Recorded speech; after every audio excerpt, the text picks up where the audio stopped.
శ్రీ గురుభ్యో నమ. గురుర్బ్రహ్మ గురుర్విష్ణు గురుర్దేవో మహేశ్వర గురుః సాక్షాత్ పరం బ్రహ్మ తస్మై శ్రీ గురవే నమ. అస్మద్ గురుచరణారవిందాభ్యాం నమ. నిన్నటి మన మహాభారత ప్రస్థానంలో ధౌమ్ని యొక్క ఉపదేశాన్ని స్వీకరించినటువంటి పాండవులు విరాట నగరంలో ప్రవేశించి తమ యొక్క అజ్ఞాతవాసము ఏ విధమైనటువంటి ఇబ్బందులు లేకుండా జరగాలని ఆ దుర్గాదేవిని ప్రార్థిస్తూ ధర్మరాజు దుర్గాస్తుతి చేశాడు. తల్లి నువ్వే రక్షించాలి, రాజ్యభ్రష్టుడిని అయ్యాను, నేను అజ్ఞాతవాసం చేస్తున్నాను, అందువలన నా ఈ అజ్ఞాతవాసము సఫలమయ్యి నేను తిరిగి రాజ్యం పొందేటట్టుగా నన్ను అనుగ్రహించు తల్లి అని చాలా అద్భుతమైనటువంటి స్తోత్రాన్ని చేశాడు. చేస్తే ఆ స్తోత్రానికి అమితమైనటువంటి ప్రీతి చెందినటువంటి దుర్గాదేవి ప్రత్యక్షమయ్యి ధర్మరాజుతోటి నీకంతా శుభమే జరుగుతుందయ్యా, ఈ అజ్ఞాతవాసంలో మిమ్మల్ని ఎవ్వరూ కూడా గుర్తించలేరు, ఈ అజ్ఞాతవాసం పూర్తి అవడమే కాదు, మీరు మళ్ళీ రాబోయేటువంటి రోజుల్లో చక్కగా రాజ్యాన్ని పొందినటువంటి వాళ్ళే ఈ శత్రువులందరినీ కూడా నాశనం చేసి నిష్కంటకంగా ఈ భూమిని అంతటిని కూడా పరిపాలిస్తారు అని వరదాయిని అయినటువంటి దుర్గాదేవి అనుగ్రహంతో ఆయనకి అటువంటి వరం ఇచ్చినట్టుగా మాట్లాడి వెంటనే వాళ్ళు చక్కగా ఆ ధర్మరాజు విరాటుని సందర్శనానికి వెళ్ళగోరుతున్నటువంటి వాడి తన అంత క్రితమే ధర్మదేవత స్వరూపంలో ఆ యమధర్మరాజు ఈయనకి అనుగ్రహించాడు, మీకు కావలసినటువంటి రూపాలు వస్తాయని. అందువలన వెంటనే ఒకసారి ఆ యమధర్మరాజుని స్మరించాడు. మహానుభావా, నువ్వు ఆ రోజుని ఆ దప్పిక కొన్న సమయంలో మా సోదరులందరూ కూడా విగత జీవులై నీ ప్రశ్నలకి సమాధానం చెప్పలేకపోతే నేను ఆ సరస్సు దగ్గరికి వచ్చినప్పుడు అనేకమైన ప్రశ్నలు అడిగి ఆ ప్రశ్నలకి సమాధానం చెప్పాను. నా ధర్మనిరతికి మెచ్చి నువ్వు నన్ను అనుగ్రహిస్తూ నాకు వరాన్ని ఇచ్చావు. అందువలన ఇప్పుడు దాన్ని నేను నీ యొక్క అనుగ్రహంతో పొందినటువంటి వాడై అజ్ఞాతవాసాన్ని పూర్తి చేస్తాను అని ఆయనకి నమస్కారం చేసి తాను ఏ రూపంతో వెళ్ళదలుచుకున్నాడో ఆ రూపానికి తగినటువంటి విధంగా తన యొక్క శరీర భూషాద్యలంకారాలన్నీ అవ్వాలని ప్రార్థించాడు. వెంటనే అలా మారిపోయాడు.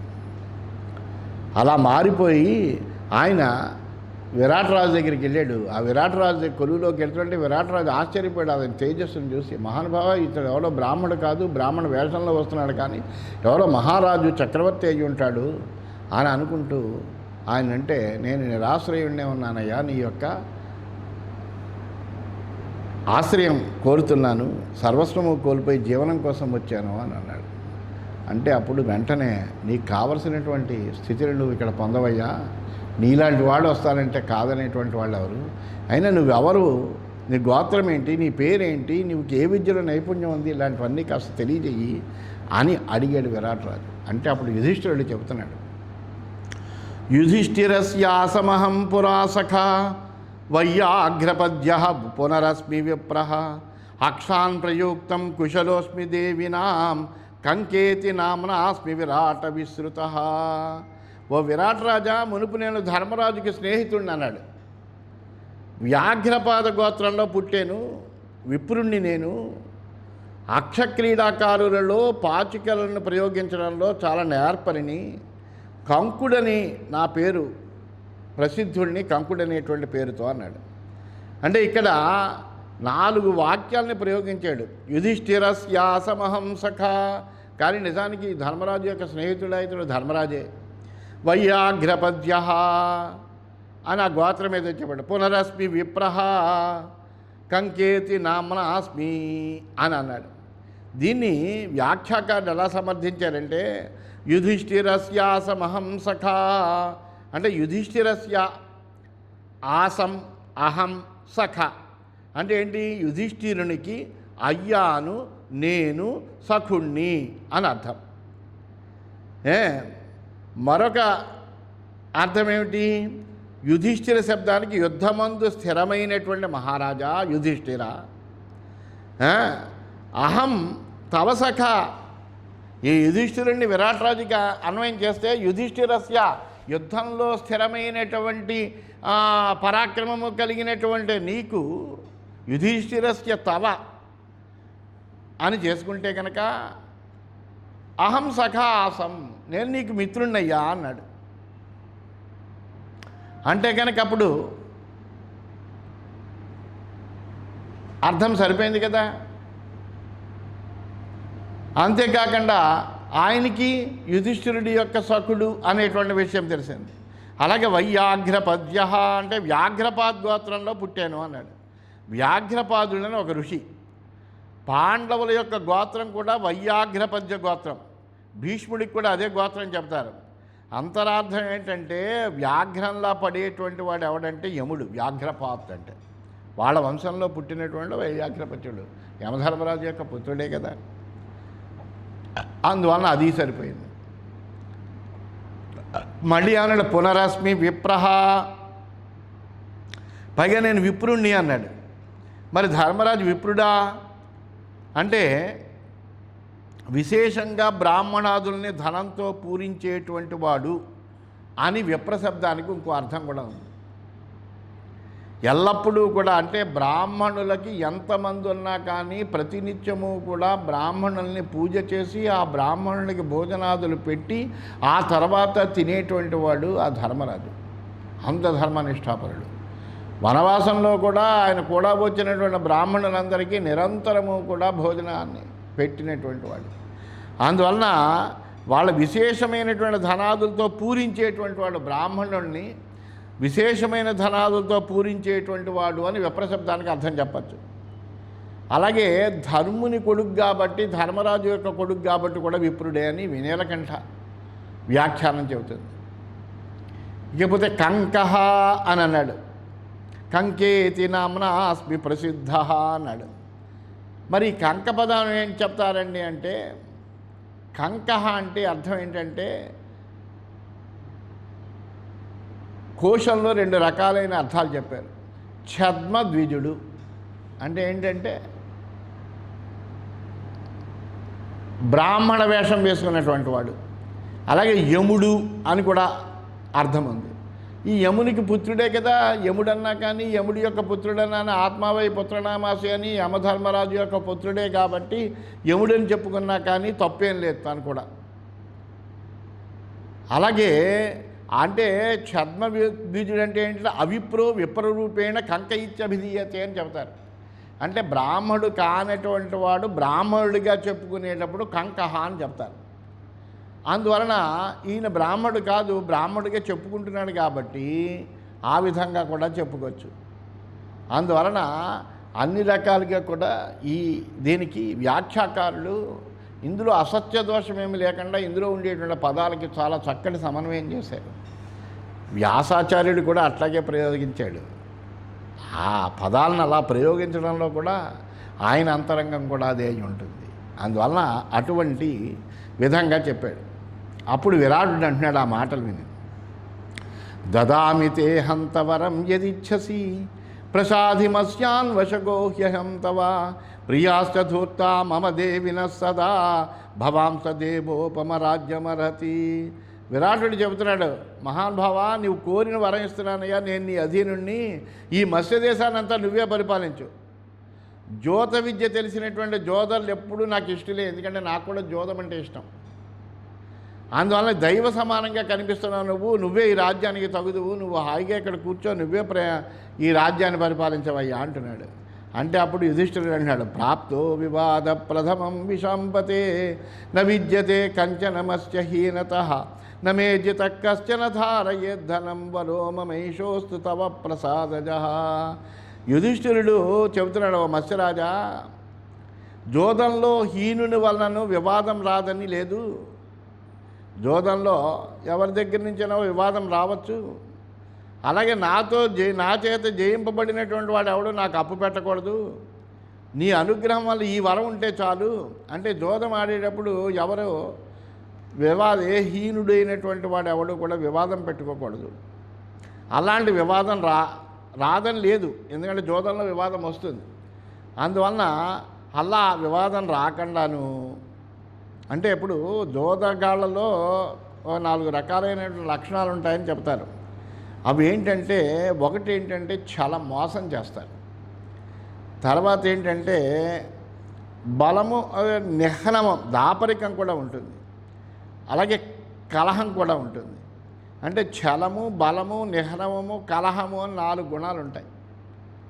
ఈ 4ంటికి తాను లక్ష్యం కాకూడదని కంకుడు ముందరగానే విరాటుడి దగ్గర చెప్పాడు. అంటే నువ్వు మోసమేమీ నేను చేయను, అందువలన నాతో వివాదాలు అక్కర్లే.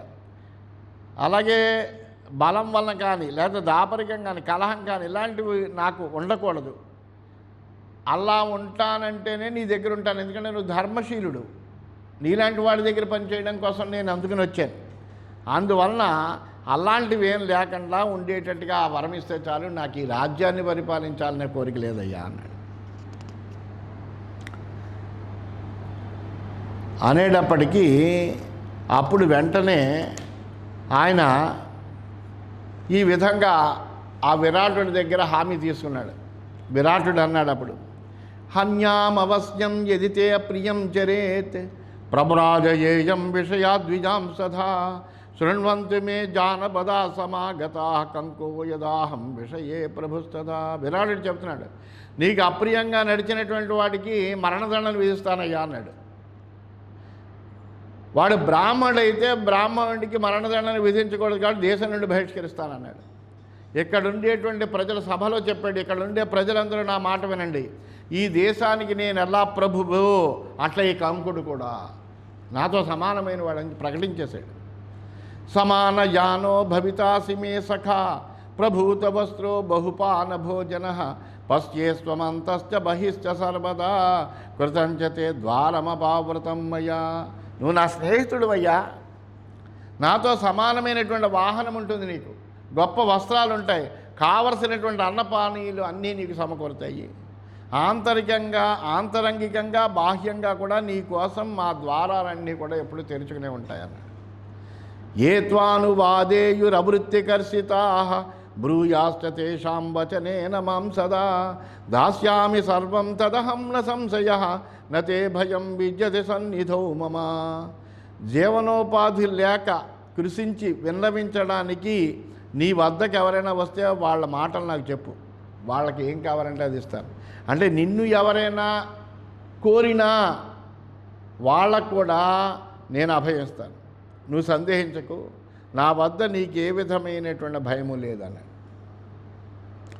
ఏవంతు రాజ్ఞ ప్రథమ సమాగమ బభూవ మత్స్య యుధిష్ఠిరస్య విరాటరాజస్య హితేన సంగమ బభూవ విష్ణోరివ వజ్రపాణినా.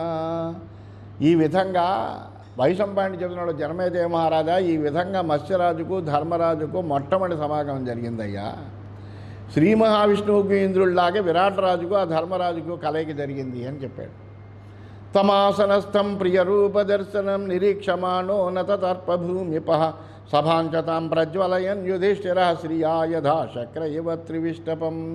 ప్రియమైనటువంటి రూపంతో ఆసనం మీద ఉండేటువంటి ఆ ధర్మరాజును చూస్తున్నటువంటి విరాటరాజు తృప్తిని పొందలేదట.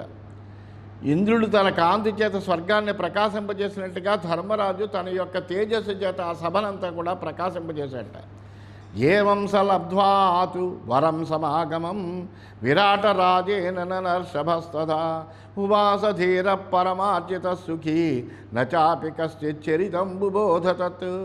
ఈ విధంగా నరశ్రేష్ఠుడైనటువంటి ఆ ధర్మరాజు విరాటరాజుని కలిసి అతని చేత పూజింపబడుతూ ధీరుడై సుఖంగా ఉన్నాడు. అతని చరిత్ర ఎంత గొప్పదో చెప్పలేము. అంత చక్కగా అక్కడ విరాటరాజు కొలువులో ఆయన హాయిగా ఉన్నాడు. ఇది శ్రీమన్ మహాభారతే విరాట పర్వణి పాండవ ప్రవేశ పర్వణి యుధిష్ఠిర ప్రవేశో నామ సప్తమోధ్యాయ. ఈ విధంగా శ్రీమన్ మహాభారతంలో విరాట పర్వంలో పాండవ ప్రవేశ పర్వం అనే ఉపపర్వంలో యుధిష్ఠిర ప్రవేశం అనేటువంటి 7వ అధ్యాయం పూర్తయింది. మనం 8వ అధ్యాయంలోకి ప్రవేశించాం. వైశంపాయనుడు చెబుతున్నాడు ఈ వృత్తాంతాలన్నీ కూడా జనమేజయ మహారాజుతో. జనమేజయ మహారాజా, ఈ విధంగా యుధిష్ఠిరుడు విరాట్ రాజు యొక్క కొలువులో ప్రవేశించాడయ్యా అన్నాడు. అలా అయిన తర్వాత అధాపరో భీమబలశ్రియాజ్వలన్ ఉపాయయో సింహ విలాస విక్రమ ఖజాం చ దర్వీం చ కరేణ ధారయన్ అసించ కాలాంగమ కోశమవ్రణం. ఆ తర్వాత బలశాలైనటువంటి సింహం టీవీ కలిగినటువంటి వాడు. అటువంటి సింహం ఎలా అయితే నడుస్తుందో అలా నడుస్తాడు ఆయన. అటువంటి నడక కలిగినటువంటి గొప్ప పరాక్రమం కలిగినటువంటి వాడు, బ్రహ్మాండమైనటువంటి దేహం కలిగినటువంటి వాడు. ఒక తెడ్డును గరిటెను అలాగే వరలేనటువంటి ఒక మంచి ఉక్కు కత్తిని చేతిలో పట్టుకున్నట్ట. కత్తి, గరిటె, తెడ్డు వీటిని పట్టుకున్నాడు. పట్టుకుని విరాటుడి దగ్గరికి వచ్చాడు ఆయన.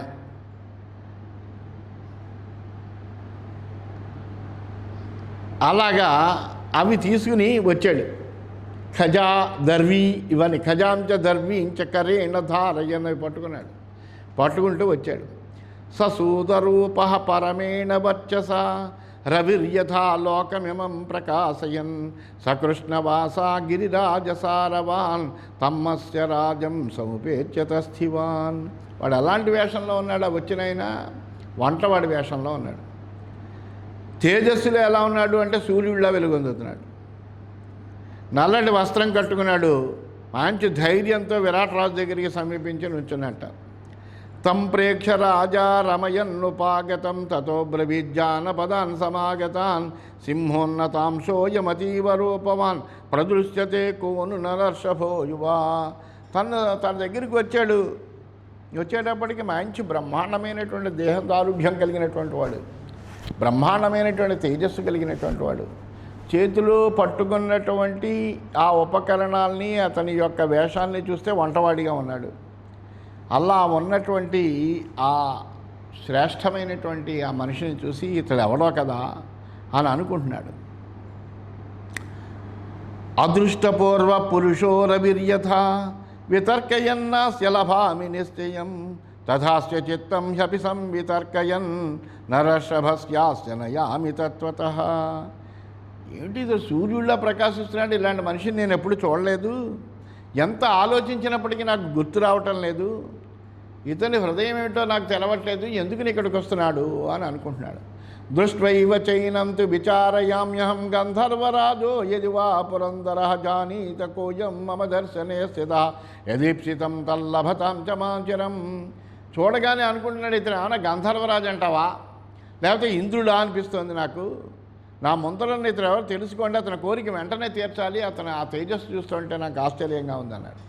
విరాట వాక్యేన చత్వేన చోదితా నరా విరాటస్య శుశీఘ్రగామినః ఉపేత్య కౌంతేయమధాబ్రవం సదా యథాస రాజా వదదాచ్యుతానుజం. వెంటనే ఆ విరాటుడు అలా చెప్పేటప్పటికీ ఆ విరాటుని యొక్క భటులందరూ కూడా వెళ్ళారు. రాజభటులు ఆ భీముడి దగ్గరికి వెళ్ళారు. వెళ్ళి రాజు అడిగినటువంటి ప్రశ్నలన్నీ భీముడిని అడిగారు. ఎవరు నువ్వయ్యా అసలా అని అడిగారు. అడిగితే కనుక అప్పుడు ఆయన తతో విరాటం సముపేత్య పాండవ త్వదీన రూపం వచనం మహామనాః ఉవాచ సూదోస్మి నరేంద్రవల్లభ భజస్వమం వ్యంజనకారముత్తమం. అప్పుడు వెంటనే భీముడు చెప్తున్నాడు, ఆ గంభీరమైనటువంటి ఆ విరాట్ రాజును సమీపించి ఏ విధమైనటువంటి దైన్యం లేకుండా ఆ భీమసేనుడి విధంగా చెప్తున్నాడు, రాజా నేను వల్లవుడనేటువంటి వంటవాడినయ్యా, బాగా వంట చేయగలనటువంటి నన్ను ఆ పనిలో నియమించవయ్యా అని అడిగాడు.